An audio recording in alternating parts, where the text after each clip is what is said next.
So it's finally actually happening, and it was just announced, and I kinda sorta called it. I never expected Bandai would do this, but Bandai is going to make 30-minute missions kits of Armored Core. How awesome is that gonna be? The absolutely ridiculously modular system of 30-minute missions mixed with the awesome designs and mecha from Armored Core 6, The Shadows of Rubicon. That is ridiculous. These have the potential of being some of the most awesome kits of all time. The designs are otherworldly. I cannot wait. I always felt that the 30-minute missions line, the one thing it was truly missing to be an absolutely perfect mecha model kit line is some kind of franchise behind it, whether its own or another one, something to actually give it a little bit of purpose. Well, now is the time. In order to celebrate, I'm going to build some of the more recent 30-minute missions kits, starting with this one right here. Well, that's the least Armored Core thing I have ever seen. Let's get it built. So anyway, this right here is the 30-minute missions Acerbi Type A. So this is probably what you can only describe as the hybrid of an actual 30-minute missions and a 30-minute sisters. Now this does say 30-minute missions on it, so this does mean it is technically a mecha. I assume it's kind of a drone. I'm sure the instructions inside will let us know. Inside the box, we got a whole lot of pink plastic, and some of these kits are getting a lot in here these days. There's a whole lot going on inside of here, many bags of plastic, and when it comes to the actual lore, what it says about the Acerbi right here is, this is an X-Max unit with a special design that belongs to the Maxian forces. Its uniquely developed modules allow for supple human-like movements that can overwhelm enemy forces. It is even lighter than the Spinatio and Spinatia, but can be customized with a ring system on its arms and legs that allows it to mount armaments and additional armor. The presence of a pilot is a mystery, as there is no cockpit-like shape to be seen. So yeah, it's essentially a big, giant 30-minute sisters. Not giant in reality, of course, just the kit. I mean, the in-universe mech. So there is two ways to build this. The classic, go through all the instructions bit by bit, or if you're used to 30-minute missions, you can just use this single page right here. Let's get it done. So when it does come to the build on the Acerbi right here, this is super simple, as you would expect from a 30-minute missions build. Basically, if you've ever built any before, you can use that one little image in the manual and get this built up super quick. Every aspect of this is very intelligently designed, like all of Bandai's recent kits. Not too many parts, they all fit together perfectly, and everything does what it needs to do. I don't know if you'd get it built in 30 minutes though. Some of the more detailed parts have some really cool aspects. The most detailed element, I would say, or at least the most interesting element, is the way that the head is done on this. I didn't actually expect that they would do the eyes the way that they did, and these are actual clear parts that attach into the back of the face plate, so the whole thing builds up perfectly nicely. And in the end, you get one ridiculously detailed model. However, I will mention that the thought of this standing at about 20 meters tall as a war machine is actually quite hilarious. Onto the aesthetics. So now jumping into the full 360-degree spin, and what can I say, just as usual with the 30-minute missions, this is an incredible model kit and looks fantastic. Now, at first glance, I thought that this was just kind of like a reskinned and recolored 30-minute sisters, but that is not the case. The only parts that are reused on the runners here for this kit are some of the joints of the Maxian forces, like the Spinatio and the Spinatia. So this is definitely more Spinatia than it would be 30-minute sisters. Everything else is brand new for this kit, and it all works out so well. I will mention that the feet are a little bit on the puny side, so that does mean balancing it at times can be a little bit difficult, so you may require a stand, but on the whole it does what it needs to do well. Proportions are awesome, details are awesome, and the clear parts in those eyes looking incredible. So jumping in to take a look at the details, and like I mentioned so many times already, that face is ridiculously good. The kind of mechanical hair sculpted onto it looks good too, but it is those eyes, the way they catch the light, and being actual clear parts with some nice white in behind it means the light reflects out ever so nicely. We've got everything you'd expect from a 30-minute missions, and that is all those 3mm holes all over the place, as well as some slots and C-clips as well, like you can see right up there on those pigtails. No matter where you look, there is some kind of additional aspect, like that slot in the back of the head. There isn't anything on the arms, which is quite unusual. I guess they decided to keep those flush. And when it comes to the joints, these are the Maxian forces type of joints, like we would have seen on the Spinatio and the Spinatia. So that's where the compatibility with this kit will lie. Now, I will mention most of those joints are brand new for this kit. The Spinatio and the Spinatio ones are still on this here runner. As you can see, 30-minute missions, frame 2, which is the Maxian Forces frame. But this is all here in case you do want a kit bash.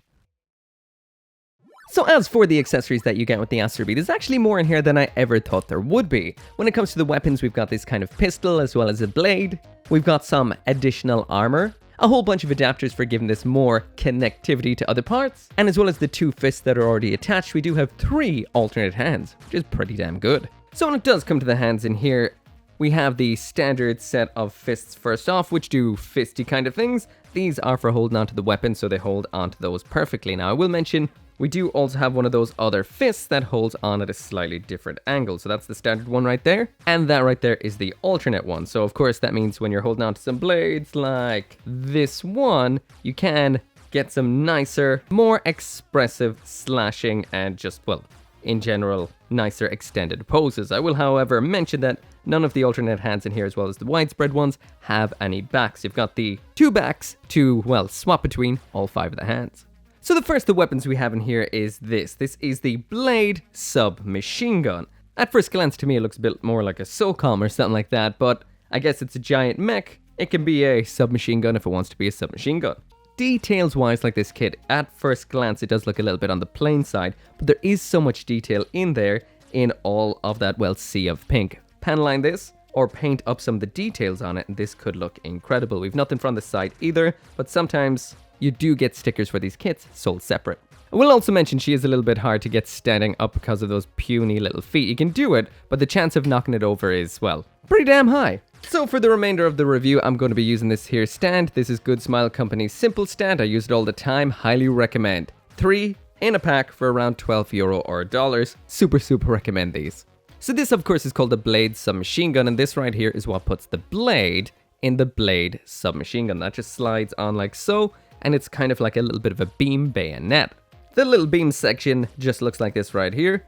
It has that usual little square top that you see on the blades in the 30-minute mission kits, and that just attaches on into the submachine gun just like so to be used as a bayonet. So this can be removed from the front of the weapon just like so and attached into the hand for using as an actual handheld blade. Now I'm just going to throw it in reverse grip for the crack just to get some cool poses out of it, and this thing can really pose up a storm. Bandai has really worked out the articulation in these kits extremely well. From the 30-minute sisters to the Maxian Forces mechs, the kind of elements of both have gelled together perfectly here for one extremely poseable and articulated kit. And speaking of which, wait, not yet, there's still more stuff. And what is that box, you say? Well,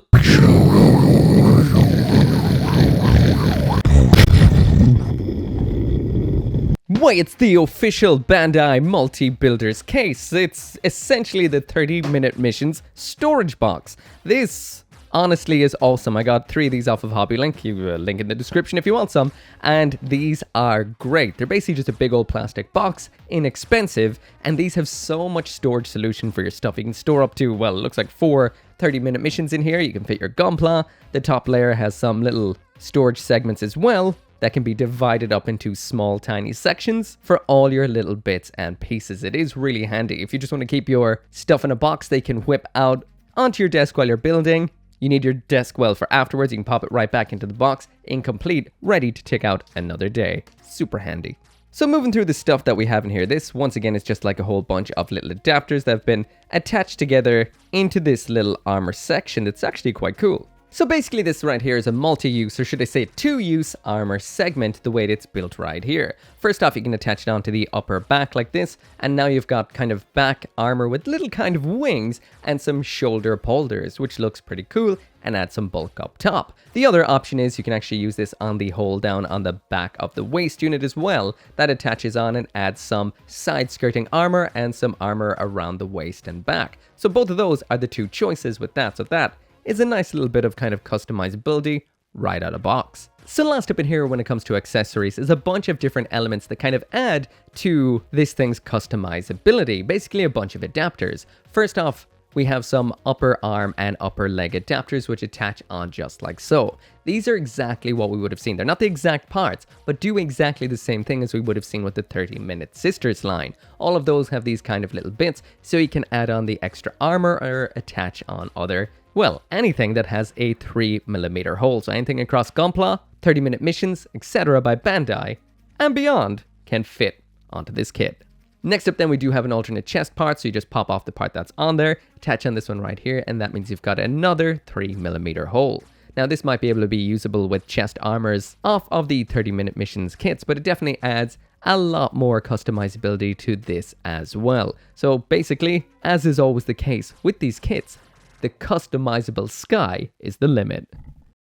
So finally now onto the articulation and the usual comment on the build. This is strong enough for the most part. It's got the usual C-clip knee kind of problem that it will kind of fall backwards a little bit. The feet are very puny like I mentioned, so making it, well, I'm trying to mention that it won't stand up, but there it's standing up. Besides that though, some of the ball joints might slip every now and then while you are posing it because it is a little bit of a delicate model kit, but on the whole, not too bad. Anyway, usual pose. So when it comes to the articulation on the 30-minute missions, Acerby, it is extremely good as you would expect. This thing is more built for articulation than looks overall it seems, because the more you actually extend a lot of the joints, the more it just kind of starts to look like a series of parts strung together, which essentially is what 30-minute missions is. Usually it isn't an issue when it comes to gunpla and whatnot, but this has absolutely no balance whatsoever when posed like this. But of course you're probably going to be posing this with some kind of stand, so if you have it up in the air, you'll even get even more over the top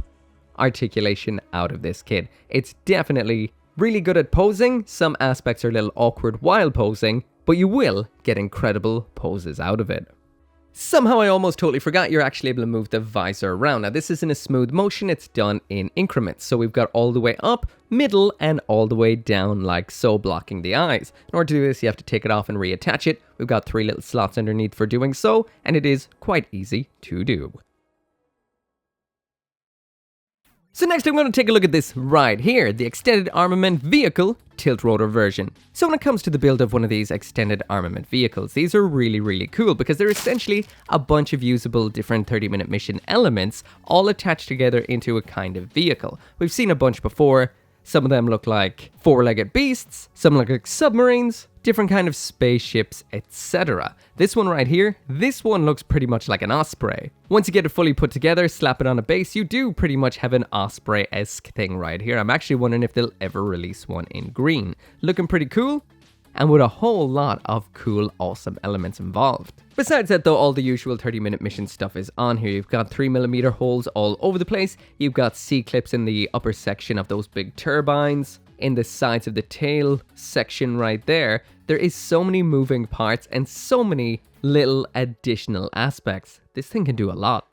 So inside the manual, there's 2 uses for this. Well, 2 according to the manual. Of course, you can do whatever the hell you want. First off, if you've got 2 of these kits, and Bandai always wants you to buy 2 of these kits, you're actually able to make this quad tilt rotor drone. So that's just a bigger version of what we saw already with 4 of these engines. The other is to disassemble it like so and then reassemble it back together into what I can only describe as a kind of striker pack with a missile launcher and the 2 tilt rotors up top, which is pretty cool. Now, I will admit I'm a little bit sad here because I was hoping to pop that onto the kit we were just looking at, but sadly this has a single hole in its back, not the usual 2-peg pair of holes that we get, well, with most Bandai kits.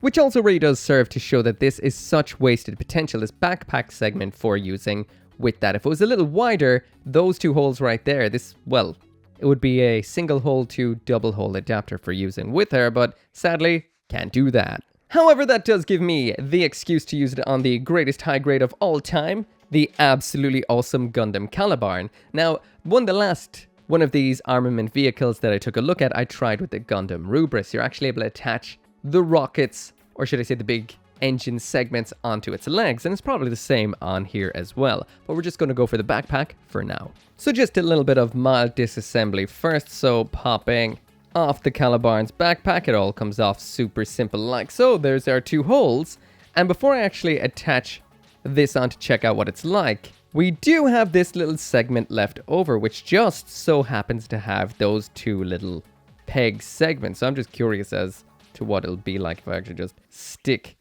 this in like so. Ooh, yeah, well, there's potential there. Potential for something. A mermaid. But anyway, I digress. Let's just try and pop this on. And honestly, that kind of looks hilariously good. So yeah, I threw this on because I thought the white plastic would match, and yes, it does indeed, but I'm actually shocked by how well this works out. I know in universe, which universe that is, this is so under, the power level of the actual Caliban. This is such a downgrade compared to the backpack that we had, but it just works so well. The only real letdown is the fact that we do have a little bit of a hollow section between the two missile launchers, but this is hilarious. It just works so well. This is a nice design. I am shocked by just how well this goes on the Caliban. I like this. I like this a lot. So now I'm just actually curious as to if you can get the guns out. Can they actually get into a decent enough angle? Yeah, there you go. Some just actual guns in the shoulders of the Caliban popping out just like so. Actually, the thought of it kind of just taking off like a helicopter really slowly with these two things up like that and kind of hovering around is ridiculously hilarious. Low-tech backpack Caliban. And then just turning out and forward just like so to kind of like propel her around the place. This actually looks really cool. That looks like a much more real robot design than the actual broomstick. That's cool. That worked. So yeah, anyway, that right there is it for the review. I thought I'd be able to get through a few more of these today, but the thing is, I think I'm underestimating 30-minute missions these days. I always was able to like blast a few of them out in one video ever since the dawn of the actual line, but now the actual Asterby took up pretty much the same amount of time any review would do for me. So what actually comes inside these boxes is on par with a high grade or a modern high grade kit. And that backpack has just so much potential. Now, I don't even get the time to actually deep dive into what all the little joints and bits and pieces do. I feel like these kits should be getting their own dedicated videos these days. I am so amazed by what these kits can do, and now that they're going to be actually getting a franchise and one as cool as Armored Core 6 Fires of Rubicon, that is blowing my mind. This line of mecha kits is about to evolve to a ridiculously awesome new level, and I cannot wait. Anyway, if you do want any of these of your own, link is down there in the description. There's a whole bunch of these available, tons and tons and tons and tons. I highly, highly recommend, if you haven't tried them out yet, get yourself a few, have a lot of fun. They are awesome. As always, thank you so much for watching. Make sure to come back for more model kit reviews, and I'll see you next time. As always, this video right here would not have been possible without each and every single one of you guys who watches my videos, and all of these awesome people right here who help out on the channel memberships and over on Patreon, including 10 Soldier YT, Abraxas, Caleb Engelhart, Dashel Marmion, Go Little Rockstar, Joe, Lauren Seahack, or G95061, 10 Soldier YT again, and Van Fawn.